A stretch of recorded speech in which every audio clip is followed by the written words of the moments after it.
So our task was to take our filtered data and then map it into an array of strings. So right now we have an array of objects, right? Each object represents our suspects, but perhaps we really want to simplify that. We don't really care about all this other data now. We really just want their names. And so we want to transform that array into an array of strings. And in these strings, it should contain the names of the suspects who were present the night of the murder. All right. So what's the first thing we need to do?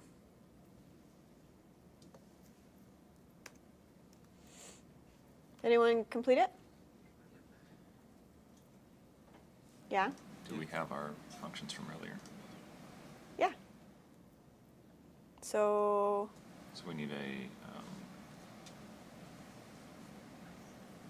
function that will return the names. yeah. So we're going to use a map. And you're saying we need to have a function that's going to do something with the names? Okay. What do we put here? You need to store the return value from the filter function. Yeah. What should we call this? Suspect. Let's just call it. Yeah, I guess we call it suspects. And then this one can be suspect's name. Suspects. After you look at a word for so long, you know how it starts to look weird? That's what suspects looks like to me. Okay. So now we want to map over our suspects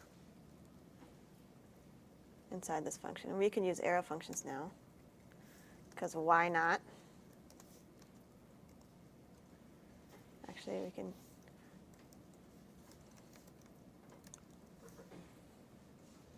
Okay. And then what? Return suspects.name. Suspects.name. Awesome. Great. There we have it. Anyone else do it differently? Oops. I have a typo here.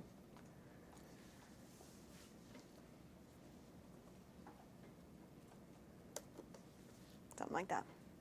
Cool. So this is a common pattern for getting the particular data that you need and then transforming it into some format that's relevant to whatever you're working on.